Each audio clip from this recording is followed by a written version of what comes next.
하지만 신통력이 없으신 분들이 있다는 거예요. 그러면 이런 분들은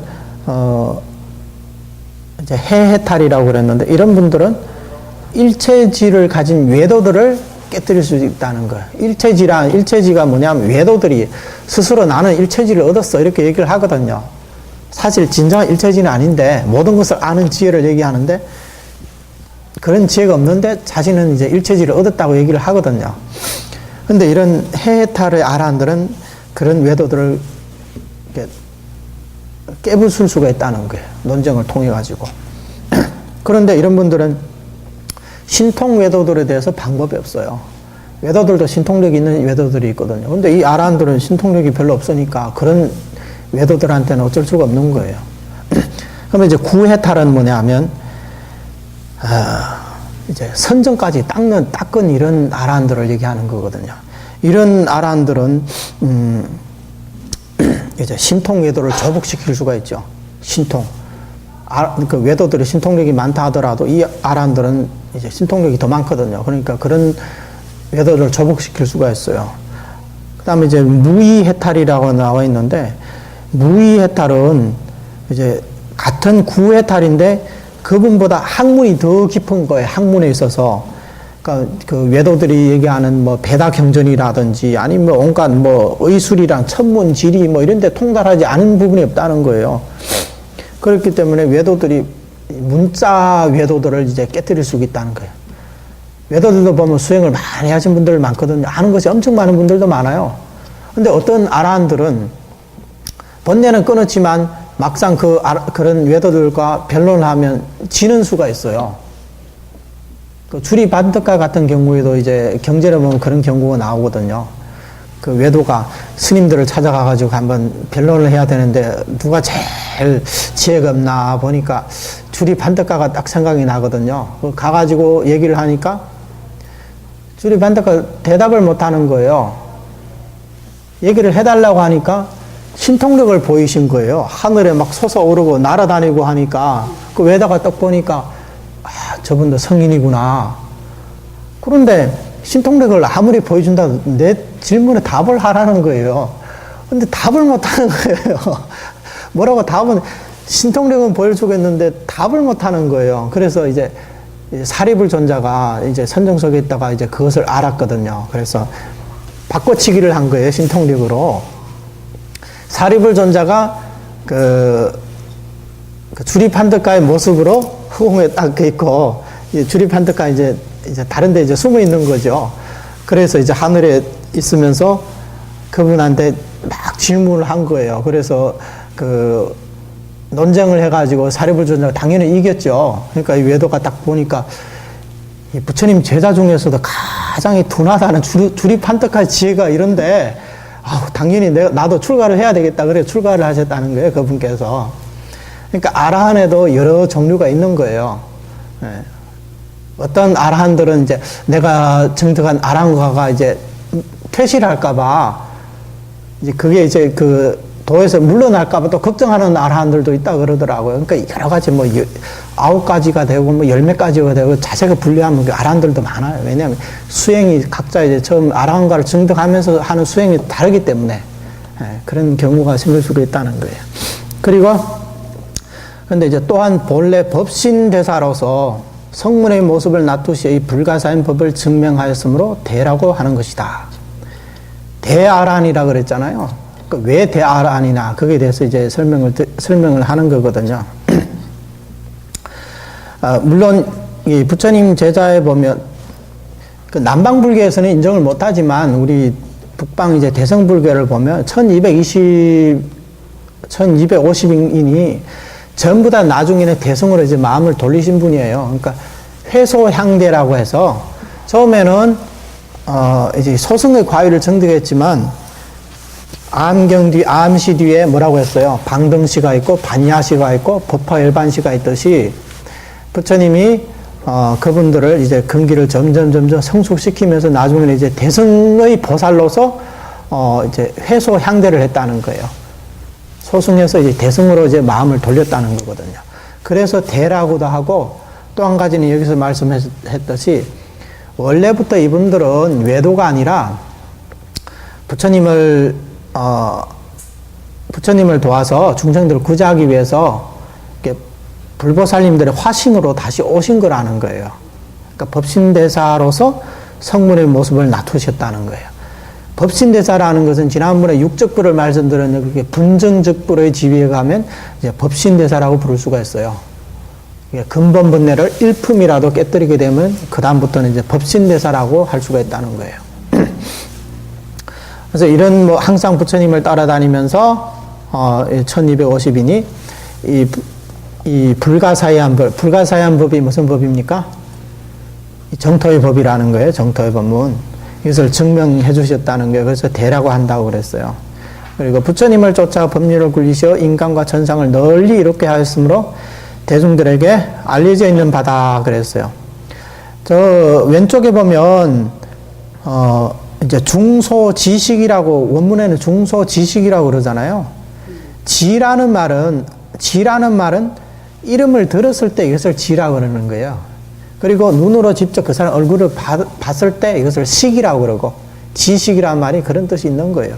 근데 이런 부분들을 한글로 이렇게 번역해버리면 그냥 널리 뭐 대중들에게 알려져 있는 바이다. 그냥 이렇게밖에 설명이 안 되거든요. 근데 한문에 보면 한 글자 한 글자 그런 뜻이 있어요. 그러니까 웬만하면 보실 때, 뭐, 한문을 정 모르시면 어쩔 수 없지만 그래도 이제 공부를 하면서 서로 대조를 하면서 이렇게 보시면 좋을 거예요.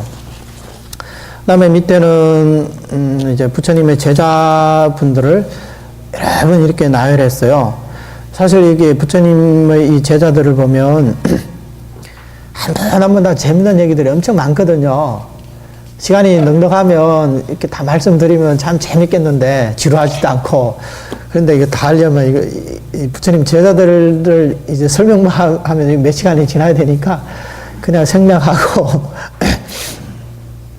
45쪽에 그 밑에 보면 이들 부처님을 항상 따라다니는 대중들은 본래 법신대사로서 성문의 모습을 나타시어 법회의 영향중이 되었다. 영향중이라는 것은 뭐냐면 부처님이 설법을 하실 때 옆에서 이렇게 증명을 해주시고 장엄을 해주셨다는 거예요. 부처님이 1대1로 하는 것보다 옆에서 이렇게 많은 아라한들이 같이 옆에 있으면 그 장엄해 보이잖아요. 그리고 이제 그 신도들이 봤을 때도 저렇게 훌륭한 스님이니까 저렇게 훌륭한 아라한들이 부처님을 따라다니는데 부처님이 얼마나 더 훌륭하겠냐 그런 신심도 날 수가 있고 그래서 이런 분들이 이제 영향중이 되었다는 거예요. 본래는 이제 법신대사이지만 그리고 지금 정토 법문의 시방세계 중생들을 섭수하는 불가사의한 공덕을 듣고 불가사의한 공덕이 뭐겠어요? 여기서 우익대사님이 항상 말씀한 두 가지 횡으로 벗어나는 방법. 첫 번째는 번뇌를 끊지 않고 삼계를 벗어나서 극락에 태어나는 극락의 범성동고토에 태어나는 것이 첫 번째이고 두 번째는 범성동고토에 태어나자마자 바로 네 가지 상적광 정토를 한꺼번에 증득을 해버린다는 거예요. 그러니까 두 가지 횡초라는 거예요. 횡이라는 것은 단계별로 가는 것이 아니라 바로 곧바로 이렇게 초월을 해버린다는 거거든요. 그러니까 정토의 이 불가사의한 공덕이 바로 이 두 가지 횡초가 있다는 거예요. 제1의 실단의 이익을 얻었으며 제1의 실단이라는 것은 뭐예요? 실이라는 것은 보편적이다, 널리, 두루 이런 뜻이 있고 단이라는 것은 보시를 한다는 얘기예요. 그러니까 두루 베푼다, 보시한다 이런 뜻이 있는데 제1이라는 것은 실상을 얘기하는 거예요. 실상. 그러니까 중도 실상의 이익을 얻게 했다는 거거든요. 그래서 이렇게 보면 원문에 보면 증도 손생이라고 이렇게 나와 있는데 중도의 지혜를 더하고 변력 생사를 덜며 이렇게 얘기를 했어요. 중도 실상 그 법신대사 분들은 최소한은 원교에서 말하는 초주 이상의 지위를 얘기하는 거거든. 초주 이상. 그러니까 이제 법신을 증득하신 분, 분증즉불의 이런 대보살님들을 얘기하는 거기 때문에 이분들이 영향중이 되었지만 또한 이런 부처님의 이런 공덕을 듣고 이 중도 실상의 이익을 얻었으면 중도의 지혜가 더해간다. 그러니까 일품의 무명을 끊은 사람은 이품 내지 삼품, 사품 뭐 이렇게 더 무명을 더 많이 끊고, 변역 생사라는 것이 뭐예요? 지난번에 두 번째 강의 때인가 그 말씀을 드렸죠. 법집으로 인해서 변역 생사가 생겨난다. 법집을 끊으면 끊을수록 지혜가 더 늘어나고, 그리고 미혹에서 점점 깨달음으로 갈 수가 있다는 거거든요. 네.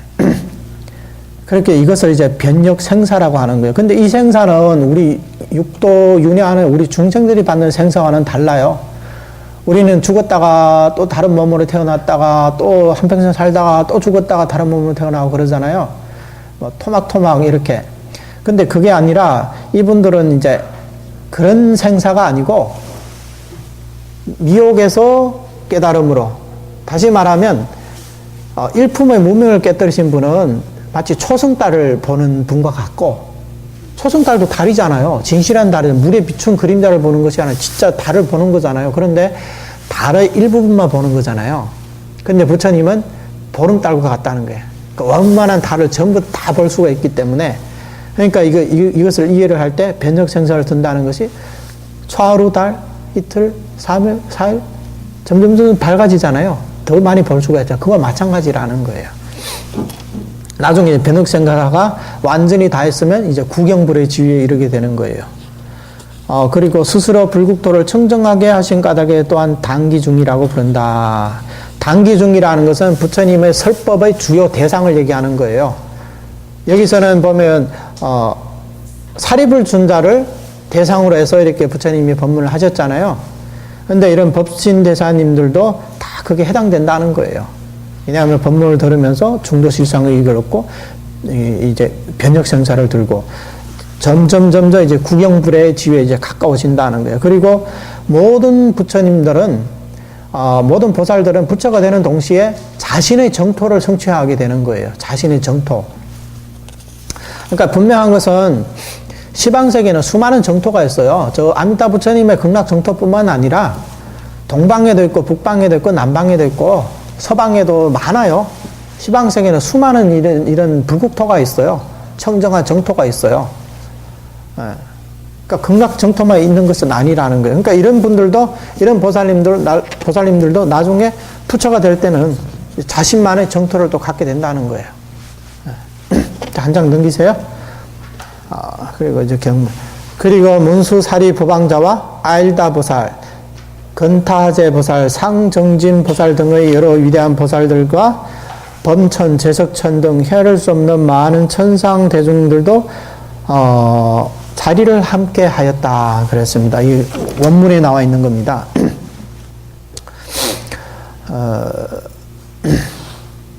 여기 보면 문수보살님이 맨 처음에 있잖아요. 문수사리 법왕자.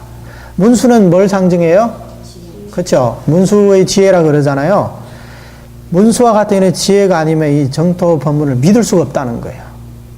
그러니까 항상 아라한들도 누구를 맨 앞에 뒀어요? 사리불존자. 사리불존자는 뭐예요? 사리불존자는 지혜 제일이잖아요. 대승에서도 문수보살을 맨 앞에 둔 것이 바로 지혜를 상징하는 거거든요. 지혜가 있어야만 이 법을 믿을 수가 있다.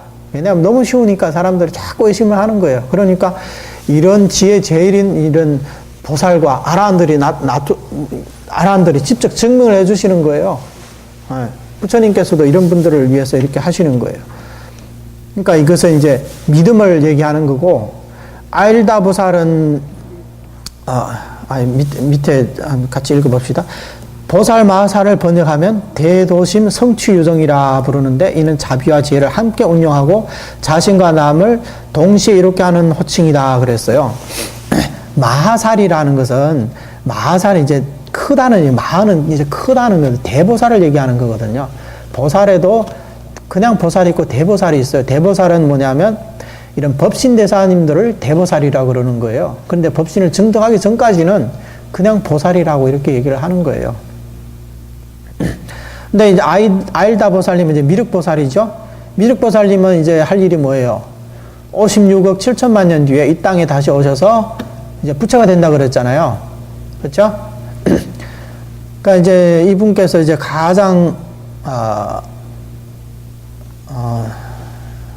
잠깐, 이거 밑에 있으니까 밑에 와서 설명하고, 보살에 대해서 한번 다시 말씀드릴게요. 여기서는 자비와 지혜를 함께 운여 자신과 남을 동시에 이롭게 하는 호칭이다 그랬어요. 보살. 보살하면 이제 자리이타를 얘기하잖아요. 위로는 뭐 불도를 구하고 아래로는 중생 구제를 한다. 이게 보살도잖아요. 근데 보살을 보면 이제 번역에 있어서 대도심 성취유정이라고도 그러고, 또 이제 각유정이라는 말도 써요. 각유정. 각이 이제 깨달을 각자를 써가지고, 깨달은 중생이다. 보살은 깨달은 중생이다. 이게 이제 첫 번째 해석이 되는 거고, 두 번째는, 중생을 깨닫게 해준다. 이게 이제 두 번째 해석이거든요. 그리고 세 번째 해석이 뭐냐. 위로는 불도를 구하고 아래로는 중생을 구제한다. 이런 분이라는 거예요. 이제 세 가지 측면에서 보살을 이렇게 해석을 할 수가 있는 거예요. 자, 이제 부처님은 법왕이시고, 문수는 부처님의 가업을 계승하였으므로 법왕자라 부르는데, 보살대중 가운데서 지혜가 제일이다. 왕자는 뭐예요? 왕자는 나중에 이제 임금의 자리에 오를 사람이잖아요. 부처님의 자식이니까. 우리가 불자 하듯이, 불자라고 하게 되면, 여기서 나오는 말씀처럼, 불자면 부처님의 가업을 우리가 계승을 해야 되는 거예요. 그러니까 다른 말로 우리는 모두 성불을 해야 된다는 얘기예요. 여기에서 중생이 되기를 발언하지 말고 부처가 되기를 발언하라는 거예요. 그냥 부처님한테 기도하면 뭐 콩고물에 떨어질까 이런 생각하지 말고 나도 부처가 돼야 되겠다 그런 마음을 내라는 거예요. 그게 불자예요. 불자. 임금의 자식이 나는 그냥 앞으로 평민으로 살기를 원합니다 하면 그 임금이 얼마나 화가 나겠어요. 너는 나중에 나처럼 이제 왕이 돼야 되는데 어떻게 평민이 될 생각을 하냐. 그렇잖아요. 그러니까 불자도 마찬가지로 부처가 될 노력을 해야 된다는 거예요. 그래서 이제 문수보살님이 이제 등각보살이기 때문에 법왕자라고 이렇게 부른다 했어요. 용맹하고 진실한 지혜가 아니고서 정토 법문을 이해하고 증명할 수 없기 때문에 맨 처음에 자리하였다. 이런 최고의 지혜가 아니면 받아들일 수가 없다는 거예요. 그리고 이것은 이제 믿음에 대해서 이런 지혜가 있어야만 믿을 수가 있다.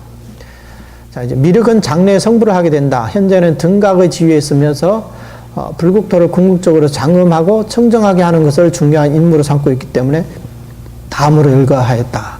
불국토를 궁극적으로 장엄하고 청정하게 하는 것을 중요한 임무로 삼는다고 그랬어요. 그러니까 이거 발언을 얘기하는 거예요. 발언. 청정한 국토를 성취하려는 발언. 그리고 밑에는 쉬지 않는다. 쉬지 않는다가 이제 근타하제 보살님을 이제 번역하면 이제 쉬지 않는다. 불휴식이라고 이렇게 번역을 하거든요. 오랜 세월 수행을 하면서 잠시도 멈추지 않은 까닭이고 항상 상정진 보살. 그래서 이제 자신도 이렇고 타인도 이렇게 하는데 피곤함이 없는 까닭이다. 이 두 보살님은 뭘 상징해요? 실천, 행. 그러니까 이 보살님들의 이름에도 보면 신원행 삼자랑이 속에 갖춰져 있죠. 믿음만 있으면 되는 게 아니라 발언을 해야 되고 믿음과 발언이 있으면 실천도 따라야 된다. 그런 얘기거든요. 이처럼 지위가 높으신 불보살님들도 모두가 반드시 정토왕성을 구해야 하는 것은 부처님을 뵙는 일을 떠나지 않고 법문을 듣는 일을 떠나지 않으며 대중 스님들을 가까이 하고 공양을 올리는 일들을 떠나지 않아야만 속히 무상보리를 원만하게 성취할 수 있기 때문이다. 이렇게 말씀을 하셨어요. 이 말은 다른 말로 구경불의 지위, 묘각, 이렇게 성불을 하기 전에는 삼보를 떠날 수가 없다는 거예요. 삼보. 왜냐하면 이 삼보가 우리 보살도를 통해서 성불을 할 수 있는 이런 증상연이 된다는 거예요. 삼보. 삼보를 떠나서 부처가 될 수가 없는 거예요. 이게 이제 현상적으로 봤을 때는, 사적으로 봤을 때는 이게 이제 성불의 큰 인연이다. 증상연이 된다. 그리고 이치적으로 봤을 때 삼보가 바로 삼덕비상. 그러니까 우리 불성이 갖고 있는 세 가지 덕을 얘기하는 거예요. 부처는 뭐냐면 삼보가 불법성이잖아요. 부처는 반야를 얘기하는 거예요. 지혜를 얘기하는 거예요. 부처란. 부처는 깨달음 또는 지혜를 번역하면 깨달음 또는 지혜라고 이렇게 번역할 수가 있거든요. 그러니까 부처는 이제 반야가 되는 거고, 법은 이제 법신이 되는 거고, 승은 이제 해탈이 되는 거예요. 그러니까 우리 이제 법신에 같이, 우리 열반에 세 가지 이게 덕이 있는데, 이 불성에 갖춰져 있는 덕이에요. 반야덕, 법신덕, 해탈덕이 있다는 거예요. 그리고 이것이야말로 보살이 성불할 때 증득하는 그런 이치라는 거예요. 그 이치가 이 세 가지 공덕이라는 거예요. 이것이 이제 원만해져야 이제 부처가 될 수 있기 때문에 항상 이 삼부를 떠나지 않는다는 거예요. 우리도 마찬가지겠죠. 그러니까 삼부를 항상 공경해야 되고 받들어 모셔야 된다는 거예요. 그리고 여기서 삼부에서 이제 승보에 있어서 우리는 이제 스님들만 이제 승부라고 이렇게 생각하는 경향이 많은데, 스님들뿐만 아니라 스님이랑 우리 비구니를 뿐만 아니라 관세음보살님 이런 문수 보현보살님도 승보에 들어가는 거예요. 부처님을 빼놓고는 다 승보에 들어가요. 비록 이렇게 머리 깎고 이거 출가자의 모습을 하지 않았지만 그래도 이런 분들 전부 다 승보에 들어간다는 거예요. 그것을 아셔야 돼요. 그 다음에 한 장 넘기세요. 이제 천인중, 천인대중. 여러 위대한 보살들과 범천, 제석천 등 헤아릴 수 없는 없이 많은 천상 대중들도 자리를 함께 하였다. 석재환인이 석재환 능위 주인이 된다. 능위주라고 해서 이게 도리천의 왕이라는 거예요. 도리천도 이게 이제 범으로 돼 있거든요. 도리천을 번역하면 뭐냐면 33천이에요. 33천. 뭐 하늘이 33천으로 나눠져 있다는 것이 아니라, 도리천에 보면 동서남북에 각각 성이 있는데 8개 성이 있어요. 그리고 가운데 선견성이라고 해서 이 석재화는 우리 흔히 말 옥황상제가 계시는 곳이에요. 가운데. 그러니까 사방에 8가지 성이 있으니까 32개 성에 가운데 성을 더하면 33천이 되는 거예요. 그래서 도리천을 번역하면 33천이에요. 도리천 밖에 또 33층으로 뭐가 나눠져 있다. 그렇게 생각하면 안 되는 거예요.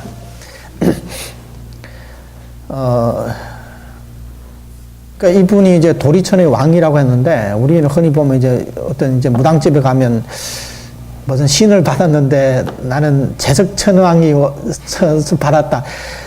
이 도리천의 왕이 진짜 할 일 없어가지고 그 중생들 몸에 들어가가지고 뭐 점이나 봐주고 뭘 해주고 그런 일을 하겠어요?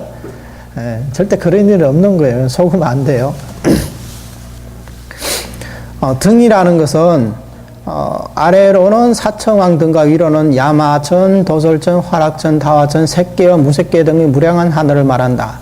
그러니까 우리 3계 내에 있는 28층에 있는 모든 천인들을 다 말하는 거예요. 대중들과 함께 한다는 것은 시방의 천인 팔부, 아수라, 인, 비인 등이 법회에 참여하지 않음이 없고 정토 본문이 섭수하는 근기가 아님이 없다는 것을 말한다. 이런 얘기거든요. 그러니까 정토 본문에서는 어떠한 중생들도 그 속에 다 포함되어 있다는 거예요. 뭐 귀신들이든 아니면 천상에 있는 이런 중생들이든 전부 그 속에 정토가 섭수하는 그런 이제 근기에 들어간다는 거예요. 자, 여기서 또 한 가지 저희들이 유의할 부분이 있는데, 아미타경 설할 때 우리 인간들만 있었던 것이 아니거든요. 이게 아주 중요한 거예요. 그 첫 번째 시간에 그 말씀을 드렸잖아요. 그 유럽과 일본 학자들이 불교를 이해하는 데 있어 가지고 그 오류가 있는 부분에 대해서 지적해서 말씀드렸잖아요. 부처님의 대성불교는 그래요. 부처님이 설법할 때 주 대상이 꼭 이 스님들, 비구승만 이렇게 되는 것이 아니거든요. 구법계의 중생들, 타방 국토에 있는 이런 보살님들도 다 그 해당되는 거예요. 그러니까 이것을 모르면 뭐 그런 얘기가 항상 나오가 그러는데, 대성경전을 보면 막 스님들을 막 폄하하고 유마거사가 아라한들을 막 꾸짖고, 예, 막 그러니까 막 스님들 지위가 어쩌고 저쩌고 얘기하는데 사실 그런 얘기가 아니에요. 예, 아까 말씀드렸다시피 비구의 과보는 아라한인데 보살님들은 아라한을 이미 뛰어넘으신 분들이에요. 그러니까 그런 분들에게 꼭 비구의 모습을 하라, 무슨 모습을 하라, 그런 것이 아니거든요. 그러니까 그것을 잘 아셔야 되는데, 자칫 잘못하면 이제 그럴 수가 있다는. 그런데 우리 법무들 입장에서는 당연히 삼보를 가까이 하고 모셔야 되는 거예요. 그 유마경에서 어떤 유마거사가 아란들도 막 꾸짖었다 해가지고 신도들이 막 스님을 막 꾸짖으려고 그러고 그러면 그것은 아니거든요. 유마거사 정도가 되면 돼요. 그렇게 할 수 있어요. 유마거사님은 타방국대 부처님이거든요. 부처님인데 이렇게 거사님의 몸으로 이 사바세계에 오신 거예요. 그래서 이런 경전에 이런 말이 있어요. 한 부처님이 오면 일불이 출세하면 천불이 옹호한다 그랬거든요. 그런데 하나의 사바세계에는 두 분의 부처님이 동시에 출현할 수가 없어요. 그렇기 때문에 다른 부처님들은 이 세상에 오실 때 외도의 몸으로 오신다든지 아니면 그냥 이런 일반인들의 모습으로 오든지 아니면 거사의 모습으로 오든지 그러면서 이제 부처님을 도와서 교화를 해주는 역할을 하거든요. 같은 시대 똑같은 부처님이 몇 번 출연하면 사람들 헷갈리잖아요. 그래서 하나의 삼천대천 세계에는 한 부처님의 교화 구역이기 때문에 도와주려 오기는 하지만 같은 부처님의 모습은 하지 않는다는 거예요. 그러면 이 시대에 누가 와가지고 나는 부처다, 나는 이미 뭐 부처를 증득했고 나는 이제 부처가 이 세상과 중생구자를 왔다, 이것은 다 사입이라는 거예요. 이런 말을 들으면 처음부터 가까이를 하지 마세요. 그런 일은 분명히 없어요. 다음에 오는 부처님은 미륵 부처님이에요. 그것도 아주 오랜 세월 뒤에. 그러니까 이 시대에 내가 미륵이다 하든지 아니면 무슨 부처님이다 하고 하는 것은 절대 사입이에요. 절대 가까이 하지 마세요. 이것은 확실히 알아두셔야 되는 거예요. 그러니까 이 얘기는 그런 등각보살 이런 정도가 돼가지고 부처님 화신을 오신 분들은 아라한인도 이렇게 꾸짖을 수도 있지만 범부가 함부로 범부 스님이라고 해가지고 함부로 얘기하고 그러면 안 된다는 거예요. 이것은 확실히 알아두셔야 되는 거예요. 그래서 이 부분에서 아까 말씀드렸다시피 대성경전의 이런 설법 대상은 9법계 중생들이 같이 등장한다는 거예요. 인간만 중심으로 하는 것이 아니라 보살, 성문, 영가 내지는 아귀도 있는 중생, 지옥의 중생, 그리고 축생들마저도 천령 8부에 보면 8부 중 가운데 이제 축생들도 있거든요. 용이 뭐예요? 용이 축생도예요, 용은. 그런데 용도 이제 불법을 수호하는 이제 호법 신장으로 이렇게 나와 있잖아요. 네, 그러니까 자칫 잘못하면 이것을 갖다 그냥 이제 인간에만 이렇게 종속시킬 수가 있거든. 인간 법계에만. 그렇지 않다는 거예요. 그러니까 이 얘기는 무슨 얘기냐면 인간들이 갖고 있는 우리의 상식이라든지 우리 경험에서만 이렇게 대성경전을 이해하려면 절대 바른 이치를 이해할 수가 없다는 거예요. 이해가 안 가면 부처님 말씀 일단 그대로 받아들이고 나서 나중에 소화를 시키세요. 좀 더 이제 공부를 해가지고. 처음부터 내가 이해를 못한다 해가지고 그것을 비난하거나 그것을 자꾸 이제 받아들일 생각을 안 한다면 그것은 이제 자신의 허물이 된다는 거예요. 그것을 아셔야 돼요. 이것은 이제 통소고 거의 보면 이제 수많은 스님들이 여기서 이제 서문을 여기서 마치는 거예요. 근데 우익대사님은 앞에 것은 이제 통소고 모든 경전에서 거의 보면 이렇게 나와 있거든요. 뭐 부처님이 어디 있어 무슨 제사들과 이런 얘기가 있잖아요. 그랬듯이 이것은 통소이고 밑에는 이제 발기서라는 거예요. 이 법문이 어떻게 시작됐는지 그것을 이제 발기서라고 하는 거거든요. 그러니까 여기까지도 서문에 들어간다는 거예요. 자, 정토의 미묘한 법문은 불가사의하여 질문을 할 수 있는 사람이 없으므로 부처님께서는 스스로 극락세계의 의보와 정보의 이름을 널리 알리는 것으로 발기하셨다. 또 부처님의 지혜로서 중생들의 근기를 살피는데 그릇됨이 없으시다. 이 중생들이 마땅히 정토의 미묘한 법문을 듣고 사실단의 이익을 얻어야 함을 보셨기 때문에 묻기를 기다리지 않고 스스로 발기하신 것이다. 정토의 법문은 너무나 불가사의한 거예요. 아까 말씀드렸다시피 너무 쉽게는 그 이해를 할 수가 없는 거예요. 그 교재 하나 갖다 드리세요. 새로운 보살님께. 그렇기 때문에 이게 무문자설이라는 거예요. 중생들이 질문을 할 수가 없으니까. 등각보살도 자신의 지혜로서는 질문을 할 수가 없다는 거예요. 이 법문에 대해서는. 그 위치가 그만큼 높고 수승하기 때문에 그래서 부처님께서는 이렇게 누가 거의 보면 많은 경전에 보면 누가 질문을 하는데 그 답을 하는데 아미타경은 무문사설이라 질문할 수 있는 사람이 없다는 거예요. 왜 정토의 경계는 완전히 부처님의 법계의 경계이기 때문에 구법계의 어떤 보살들도 이해를 할 수가 없다는 거예요, 완전히. 그러니까 이제 부처님께서 중생들의 이런 시설 인연이 됐다 싶으니까 부처님이 하고 싶은 말씀을 하신 거거든요. 그래서 이 무문사설이라고 하는 거예요. 사실단의 이익이라고 하는데 이것은 뒷부분에 가서 또 이제